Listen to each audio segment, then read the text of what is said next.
ऐसे आप लोग आशा करते हैं आप लोग बढ़िया होंगे। एसएससी जीडी जी के प्रीवियस ईयर क्वेश्चन 2025 के लिए हम लोग तैयारी कर रहे हैं। तो 2024 में पूछे गए एसएससी जीडी के परीक्षा में कुल 53 शिफ्ट था, जिसमें आज है वीडियो नंबर 15 और इस वीडियो में देखेंगे 23 फरवरी 2024 के थर्ड शिफ्ट का इंपॉर्टेंट 20 प्रश्न जो आपके पेपर में हूबहू पूछे गए थे। एक एक प्रश्न हम लोग देखने वाले हैं। वीडियो अच्छा लगे तो वीडियो को लाइक कर दीजिएगा, वीडियो को अपने दोस्तों के बीच जरूर शेयर करेंगे और चैनल को सब्सक्राइब कर लीजिएगा। देखिए मेरे दोस्त, 76 शिफ्ट का पेपर भी मैंने करा रखा है। आपके यूट्यूब चैनल पे जाकर आप प्लेलिस्ट में देख सकते हैं 2023 वाला पेपर। एक एक प्रश्न आपके लिए बहुत इंपॉर्टेंट होता है, क्योंकि सबको ही को मालूम है कि पूछेगा तो प्रीवियस ईयर क्वेश्चन से ही। तो क्यों ना हम लोग प्रीवियस ईयर क्वेश्चन का एग्जाम से पहले फटाफट रिवीजन मार ले। ठीक है, 5 से 10 मिनट के बीच में ही वीडियो रहती है मेरे भाई, तो ज़्यादा समय भी नहीं लगता है एक वीडियो को देखने में। ठीक है, तो आप कोशिश कर सकते हैं अपने मार्क्स को इंक्रीज करने के लिए। चलिए देखते हैं पहला प्रश्न क्या पूछा गया। पहला प्रश्न है, किस राज्य की सरकार ने मुख्यमंत्री ग्रामीण आवास न्याय योजना के उद्घाटन चरण के हिस्से के रूप में राज्य के ग्रामीण क्षेत्र में 47,000 से अधिक गरीब निवासियों को घर उपलब्ध कराने की अपनी योजना का अनावरण किया? तो इसका राइट आंसर होगा छत्तीसगढ़ में मेरे भाई। कौन सा योजना था? मुख्यमंत्री ग्रामीण आवास न्याय योजना के तहत 47,000 से अधिक गरीब निवासियों के घर उपलब्ध कराने की योजना का अनावरण किया छत्तीसगढ़। अगला प्रश्न देखते हैं। राष्ट्रीय बाल भवन एनबीबी की पहल है जो 4 प्रमुख क्षेत्रों में बच्चों के सृजनात्मक क्षमता को पहचान कर उन्हें अपनी सृजनात्मक क्षमता का विकास करने और बेहतर बनाने की दिशा में प्रेरित करती है। इसकी मूल्यांकन चयन प्रक्रिया पर कार्यविधि भिन्न प्रकार की है, जिसमें विभिन्न क्षेत्र के ख्याति प्राप्त सृजनात्मक कलाकारों और विशेषज्ञों के परामर्श पर निरंतर सुधार की आवश्यकता बनी रहती है। तो इसका राइट आंसर होगा राष्ट्रीय बालश्री सम्मान के बारे में चर्चा की गई है। ठीक है, तो राष्ट्रीय बाल सम्मान राष्ट्रीय बाल भवन की एक पहल है, याद रखिएगा। ठीक है, अगला प्रश्न देखते हैं।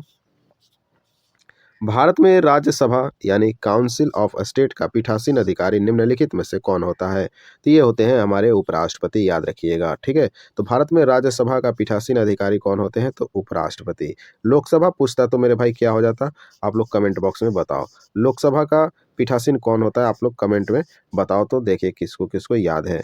अगला प्रश्न देखते हैं। भारत की सामाजिक आर्थिक और जाति जनगणना 2011 ग्रामीण अभाव मापदंडों पर परिवारों की स्थिति के आधार पर अन्य श्रेणी के तहत उनकी रैंकिंग करती है। तो देखो मेरे भाई, कुल 7 श्रेणी के तहत रैंकिंग की जाती है, याद रखिएगा। ठीक है ना, 7 अभाव मापदंडों पर परिवारों की स्थिति के आधार पर अन्य श्रेणी के तहत उनकी रैंकिंग करती है, याद रखिएगा। ठीक है, 2011 के बारे में पूछा गया है।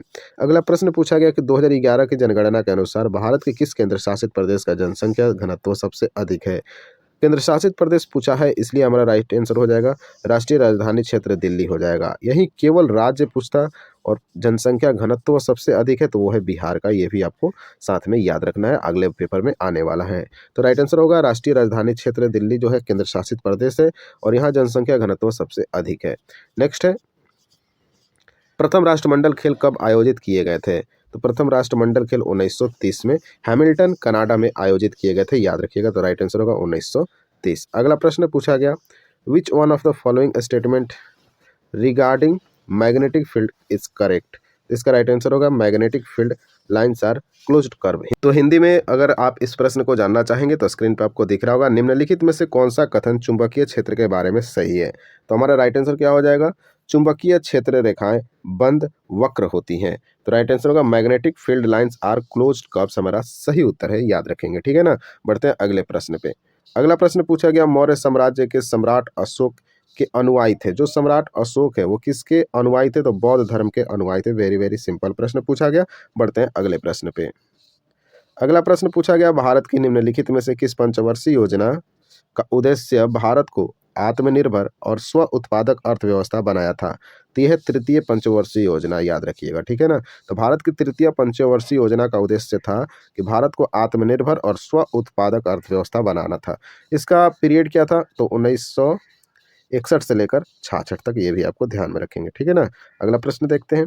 2023 में पंजाब में ट्रैक्टर स्टंट पर प्रतिबंध किसने लगाया? भैया पंजाब में काफ़ी ट्रैक्टर स्टंट देखने को मिलता था, तो वहाँ के मुख्यमंत्री भगवंत मान ने इस पर क्या कर दिया? पूर्णतः प्रतिबंध लगा दिया है। ठीक है, नेक्स्ट, भारतीय खिलाड़ी जेनेट विधि, नाम क्या है इनका? जेनेट विधि निम्नलिखित में से कौन सा खेल खेलती हैं? तो ये स्क्वैश से जुड़ी हुई प्लेयर हैं, याद रखिएगा। जेनेट विधि का संबंध किससे? तो स्क्वैश से, याद रखिएगा। इंपॉर्टेंट है भाई, देख लो प्रश्न एसएससी जीडी के द्वारा क्या पूछा गया था, ठीक है ना।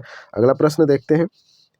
लंबी कूद यानी लॉन्ग जंप में उत्प्रस्थान टेक ऑफ गड्ढे से 1 मीटर दूर सेंटीमीटर चौड़े बोर्ड से करना होता है। तो ये तो नियम है भैया, लंबी कूद का 20 सेंटीमीटर चौड़े बोर्ड से पहले करना होता है, याद रखिएगा, ठीक है ना। अगला प्रश्न देखते हैं। पंडित भीमसेन जोशी को निम्नलिखित में से किस वर्ष में सर्वोच्च नागरिक पुरस्कार भारत रत्न प्राप्त हुआ? पंडित भीमसेन जोशी को भारत रत्न दिया गया 2009 में। वेरी वेरी इंपॉर्टेंट है मेरे भाई, याद रखिएगा। पंडित भीमसेन जोशी को भारत रत्न दिया गया 2009 में। नेक्स्ट है, with the respect to money and banking what does SLR stand for? यानी कि अगर आप इसका हिंदी जानना चाहेंगे तो मेरे भाई हो जाएगा, पैसा और बैंकिंग के संदर्भ में SLR का क्या अर्थ होता है? फुल फॉर्म बताना है। SLR का सिंपल है मेरे भाई, तो स्टैट्यूटरी लिक्विडिटी और रेशियो इसका हो जाएगा फुल फॉर्म।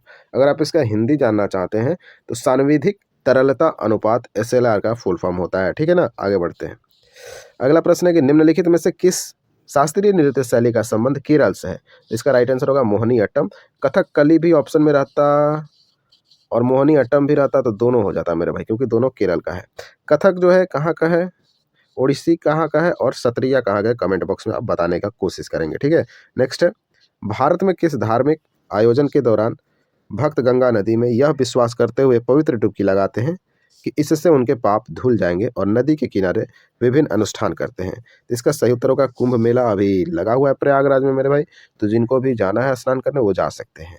तो भारत में कुंभ मेला का आयोजन किया जाता है जहां भक्त गंगा नदी में यह विश्वास करते हुए पवित्र डुबकी लगाते हैं इससे उनके पाप धुल जाएंगे और नदी के किनारे विभिन्न अनुष्ठान भी किया करते हैं, ठीक है ना। तो याद रखिएगा कुंभ मेला। नेक्स्ट है, भारत की प्रथम पंचवर्षीय योजना किस मॉडल पर आधारित थी? पंचवर्षीय योजना से प्रश्न पूछे ही जाएंगे, तो हेराल्ड डोमर मॉडल हो जाएगा इसका राइट आंसर। भारत की प्रथम पंचवर्षीय योजना किस मॉडल पर थी? तो हेराल्ड डोमर मॉडल हो इसका राइट आंसर हो जाएगा। प्रथम पंचवर्षीय योजना का समय क्या था? तो 1951 से लेकर 56 तक था, ये भी आपको ध्यान में रखना है। अगला प्रश्न देखते हैं। सरदार वल्लभ भाई पटेल ने कांग्रेस के अध्यक्ष के रूप में कार्य किया, तो 1931 में बताओ तो थोड़ा कमेंट बॉक्स में।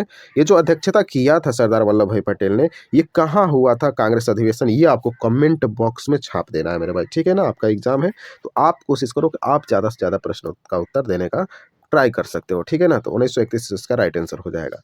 अगला प्रश्न है, इंडिया के अध्यक्ष अनंत माहेश्वरी को 2023-24 की अवधि के लिए नैसकॉम का अध्यक्ष नियुक्त किया गया। तो माइक्रोसॉफ्ट के इंडिया का अध्यक्ष थे अनंत माहेश्वरी, जिनको 2023-24 की अवधि के लिए नैसकॉम का अध्यक्ष नियुक्त किया गया था, ठीक है। अगला प्रश्न देखते हैं। निम्नलिखित में से किसे भारत की संविधान सभा के अध्यक्ष के रूप में चुना गया था? तो संविधान सभा का अध्यक्ष कौन थे? तो राजेंद्र प्रसाद थे। कौन थे भैया? राजेंद्र प्रसाद भारत के पहले राष्ट्रपति भी है, ये भी आपको ध्यान रखना है, ठीक है ना। तो वेरी वेरी इंपॉर्टेंट था ये हमारा 20+। आपको ये वीडियो कैसा लगा? और जो मैं वीडियो के दौरान आपसे प्रश्न पूछता हूँ ना, वेरी वेरी इंपॉर्टेंट होता है भाई, आप उसको जरूर कमेंट बॉक्स में बताया करो। मिलते हैं अब नेक्स्ट वीडियो में। वीडियो को थोड़ा लाइक शेयर और सब्सक्राइब चैनल को कर लेना है, ठीक है। मिलते हैं नेक्स्ट वीडियो में, तब तक के लिए जय हिंद।